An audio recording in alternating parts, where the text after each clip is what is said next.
Okay, what do a nun in the slums of Calcutta and a grandmother in a Harlem brownstone have in common? More than you might think, and more than most people ever noticed. Both believed that love given steadily and stubbornly could change the trajectory of a human life. Neither woman ever set out to be famous. They simply saw suffering and refused to look away. I'm Becky Brower, and I'm a Sendy Mom. Welcome to the Sendy Mom Podcast.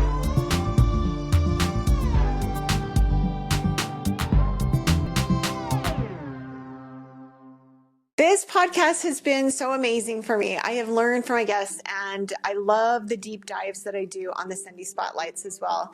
Thank you for listening, sharing, subscribing, reviewing, and commenting. I have been blown away by the support. Sendy Mom is in its second season. It has 34 regular episodes, and this is the 20th bonus Sendy Spotlight episode. The website, sendymom.com, has hundreds of visitors every day looking for inspiration and information. Check that out for all of the Sendy ideas I've gotten from guests, as well as blog articles as companions to these episodes. Don't forget to check out the YouTube channel as well for pictures and visuals to go with each episode. I am working on valuing my contribution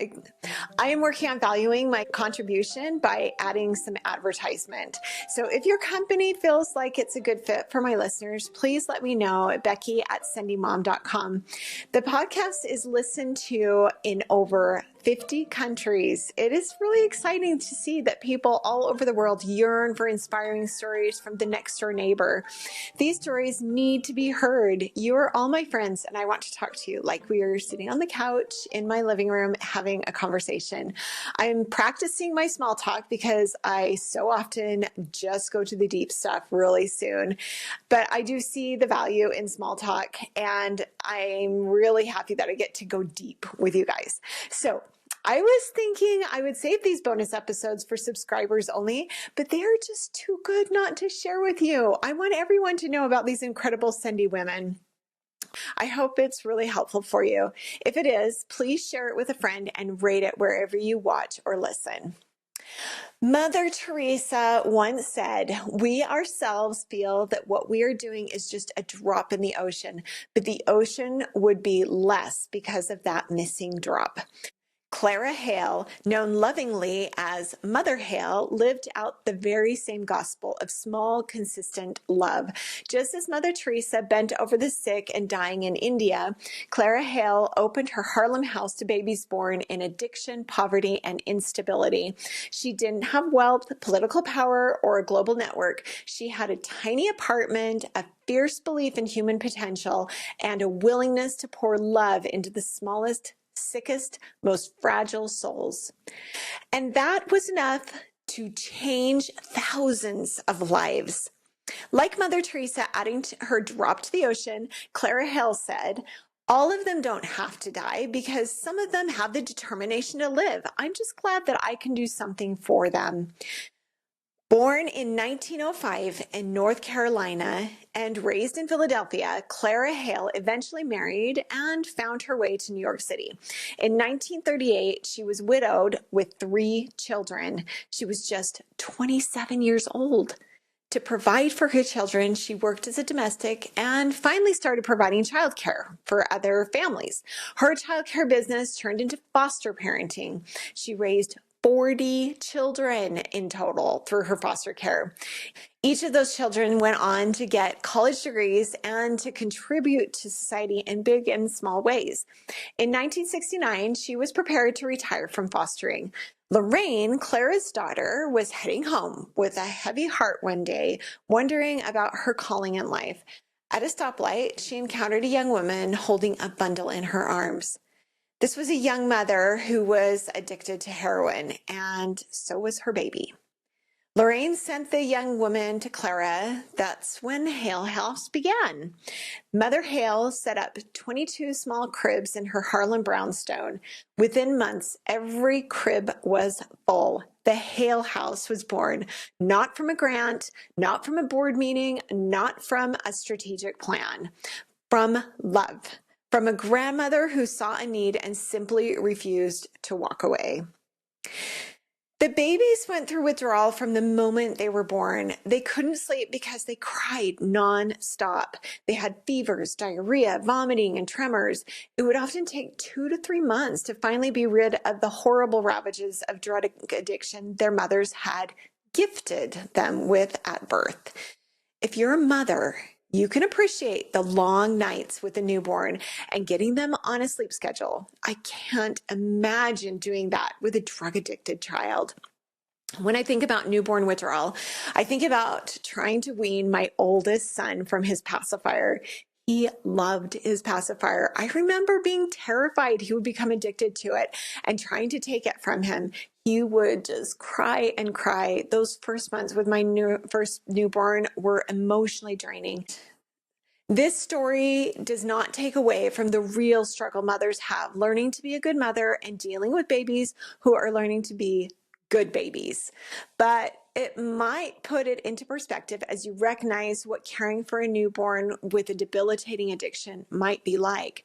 Mother Hale and her volunteers met each child with compassion, patience, and a larger than life portion of love.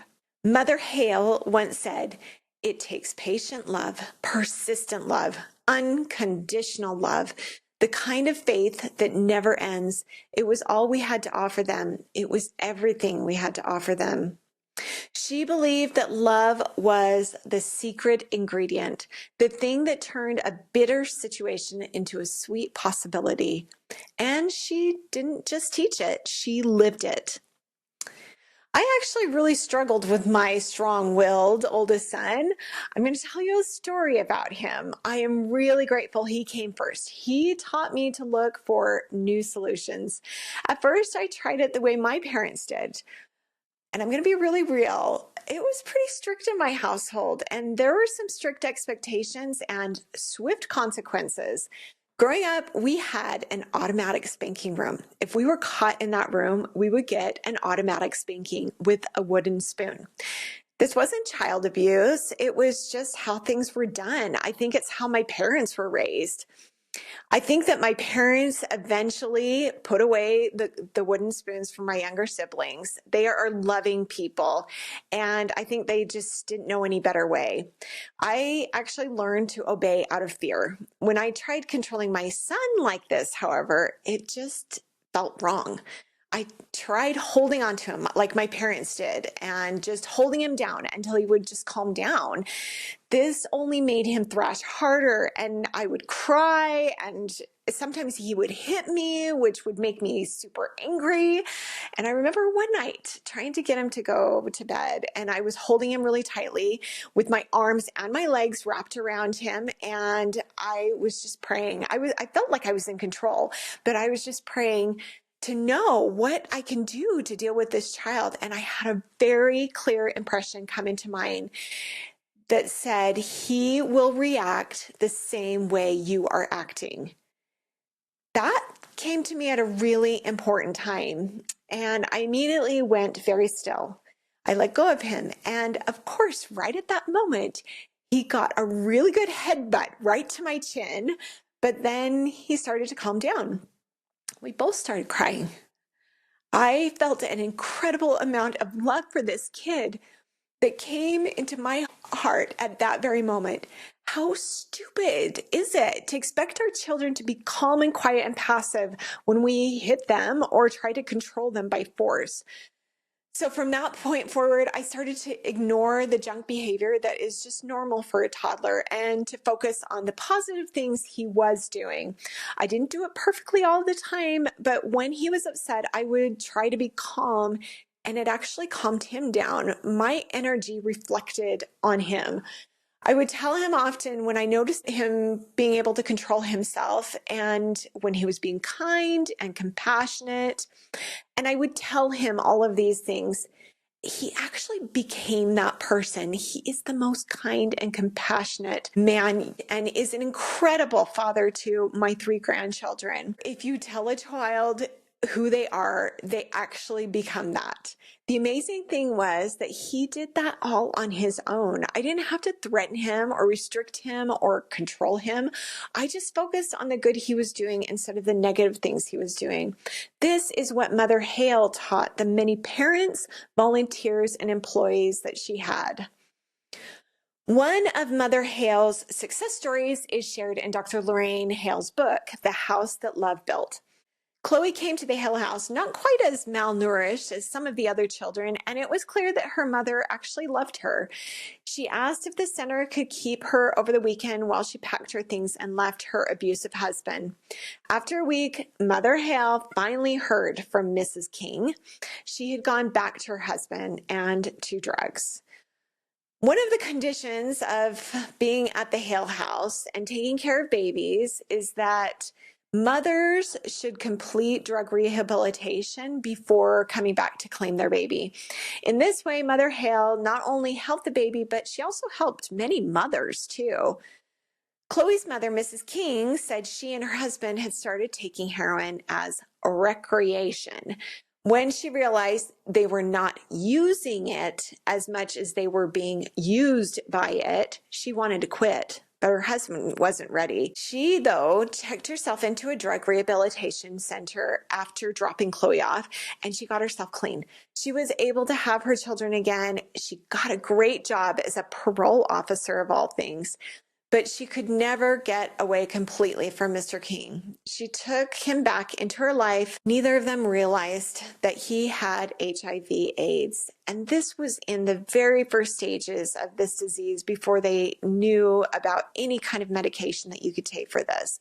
It is a horrible disease that took her life and ravaged her body before she succumbed. Mrs. King actually signed adoption papers for her 2 children on her deathbed. At one of the visits with Lorraine Hale, she said, "You know, Dr. Hale, it sure is easier to go to hell than it is to get out of it." Lorraine replied to her, "From what I see of drugs, they're the fast express down," Mrs. King replied. "And getting out is the slow-mo train up. But you know what?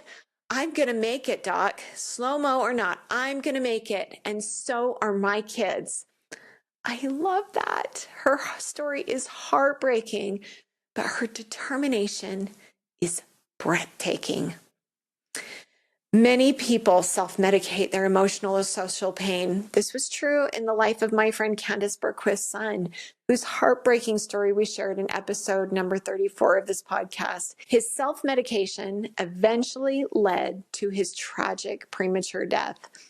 The stigma around mental health has lifted tremendously in recent years, and thank goodness it has. People struggling with addiction, trauma, or emotional instability need real help, no shame.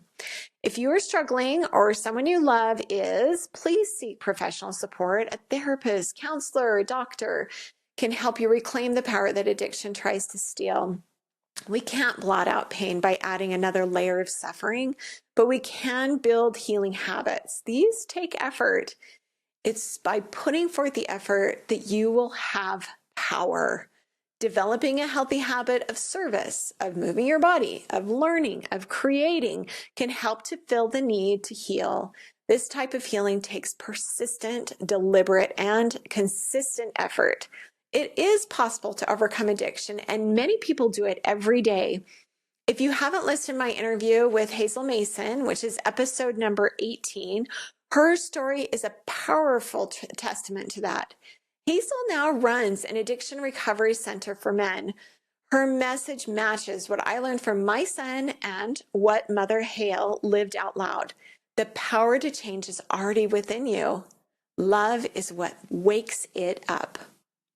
The Hale House was the first home devoted to children who were addicted to drugs. There was no precedent. They hired doctors, psychologists, occupational therapists, and chiropractors to help them to understand what it means to help a baby through rehabilitation. But they had a lot of love and gave it freely to these children. Mother Hale and her helpers were able to help around 1,000 babies through their programs. Many of their mothers were rehabilitated as well, and 90% of the babies were able to go back to their mothers or other family members.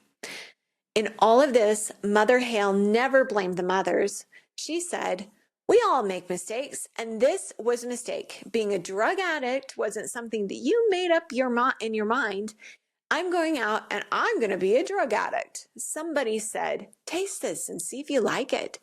You took it and then it got to be a habit. So the next thing you knew, you were a drug addict. But you don't have to be a drug addict. Give it up and take care of yourself and try to make something of yourself and lift your head up and be proud of yourself, and everything will turn out fine. Her encouragement empowered women to believe in a new life was possible. And that hope, that belief in human potential, is deeply Sendy. She built, lifted, encouraged, persuaded, and inspired other women to be the best version of themselves. The name of her organization was Hale House Center for the Promotion of Human Potential Incorporated. I love that. What if we all looked for ways to promote human potential? To say, I see something good in you, and I'm going to help you see it too. That's idealism, yes, but it's also powerful. And in a world full of cynicism, choosing idealism is a small rebellion that makes life more livable. Mother Hale once said, "Everybody has problems. I have problems, but I put them all in God's hands and I go on and I help the children." To me, that is what faith is.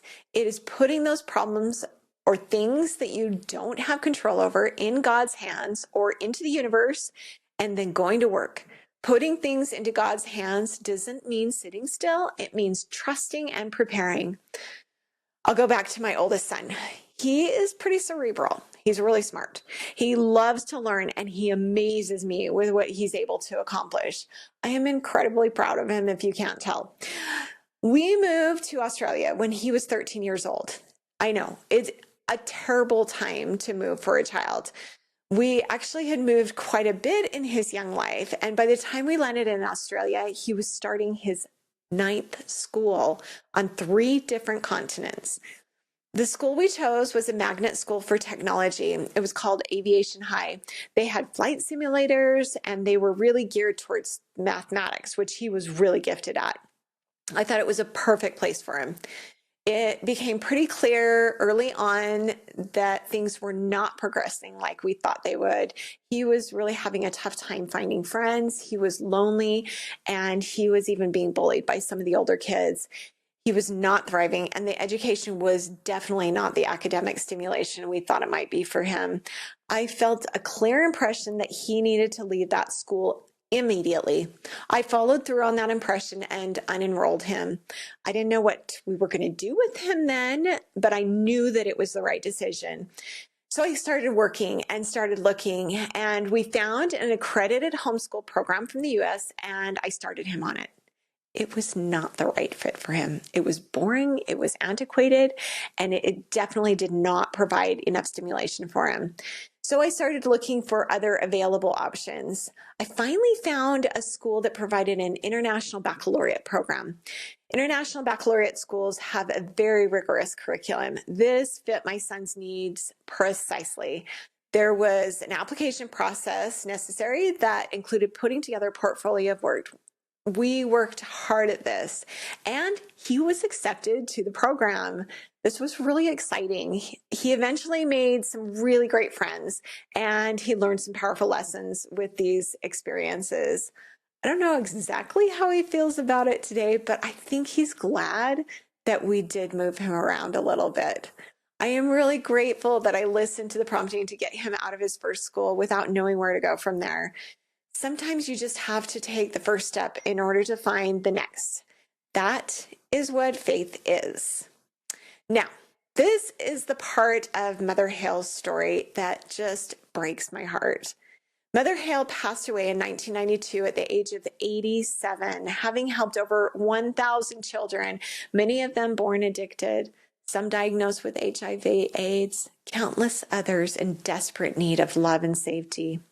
In 1985, President Reagan honored her in his State of the Union address and called her an American hero for her commitment to at-risk children, to which she responded, "I'm not an American hero. I'm a person who loves children." It is unfortunate that her legacy did not endure. Shortly after her death, her daughter Lorraine took the helm of the Hale house, and things began to really unravel. With widespread public support, donations poured in. Do you remember the Just Say No campaign with Nancy Reagan? Drugs were a huge problem in the 90s especially, and they had a lot of support from a lot of really good people. The organization actually raised $24 million between 1994 and 2000 just from mailers. Hale House promised expansion, new programs, broader outreach. Instead, Lorraine and her husband embezzled large portions of the money. Funds were funneled into renovations on their private residence. They paid themselves enormous salaries. They used charity money to produce an off-Broadway musical.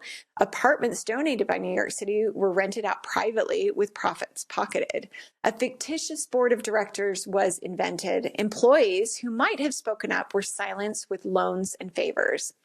Meanwhile, the children in their care lived in poor conditions. Less than half of the funds raised were actually used for the 13 children still living in the home. The damage to the Hale House legacy was devastating. And if you've ever donated to a cause that later proved untrustworthy, you know how gut-wrenching that betrayal feels.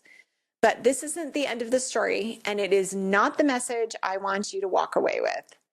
Tomorrow is Giving Tuesday, so let's talk about how to give wisely without becoming cynical. Here are 5 simple, powerful steps. So, step 1, verify the charity's legitimacy.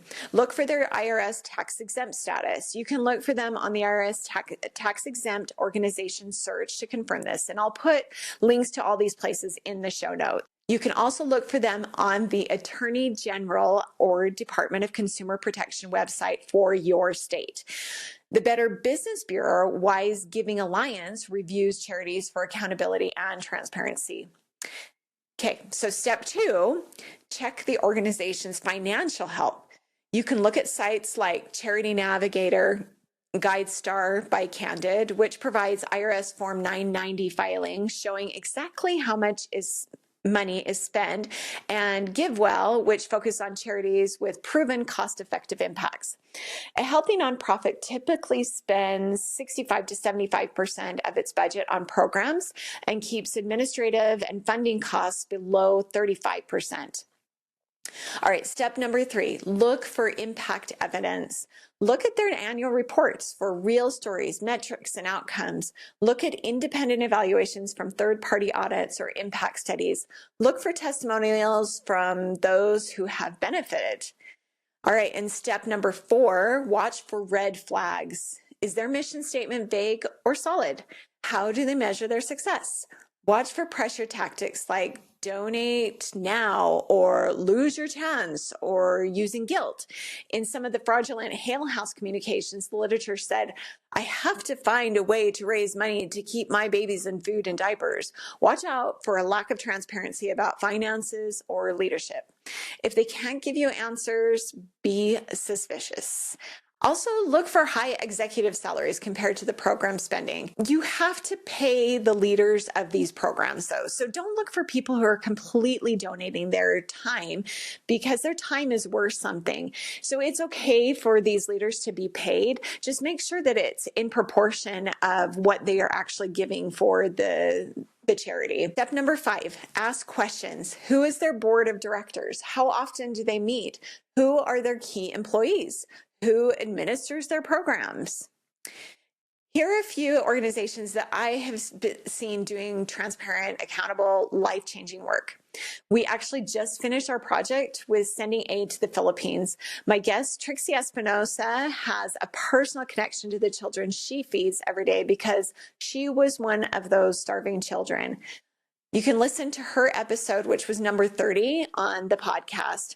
Her commitment to feeding these children with healthy foods sourced from farms she and her husband manage feeds 7,000 children every day while teaching their parents vital self-reliance skills. While collecting clothing and monetary donations for this project, the Philippines endured 2 earthquakes and 2 typhoons that left 1 million people displaced from their homes. The money so generously donated by you has gone to give some of these children a little joy at Christmas. Please consider donating to Rise and Rebuild. The second charity is Eyes for Zimbabwe. This similar charity helps families in Zimbabwe correct cataract, as well as provide clothing, food, hygiene, birthing kits, school kits, and other supplies. They have frequent clothing drives and opportunities for people to volunteer to assemble different kits that are then sent to and distributed in Zimbabwe. They provide updates in the form of letters from the founders that include pictures. These women work hard and are wonderful. Lifting Hands International is also a wonderful place to put your donations. Donations here support refugees in camps, as well as helping refugees who are relocating to the U.S. I also love Dahlia's Hope and PACT, which stands for Protect All Children from Trafficking. They work with sex trafficking victims like Faith Robles, who was on the show last year in episode number 9. The last charity I really want to encourage you to look into is called Bellwether International. So check out my interview with Rachel Miner, who was the founder of Bellwether. Her episode is number 24. This incredible organization works to eradicate genocide in the most at-risk nations. They study the patterns of genocide and identify these places that are at high risk for genocide. They mobilize people in these nations. They focus their work in these nations and they mobilize people who live there to talk to government officials and to cooperate and start a conversation in order to solve these complex problems. They also empower women to be able to take care for themselves and for their children so that they can teach their children how to cooperate with others and how to love others. Education does so much good. Please consider donating this Giving Tuesday to Bellwether International. This organization is truly doing amazing things in the world. There are so many more. Just do your homework. Find the organization that speaks to you and be generous. If you're not sure, try just giving a small amount and watch the communications that come back. See if they send you updates or just requests for more money.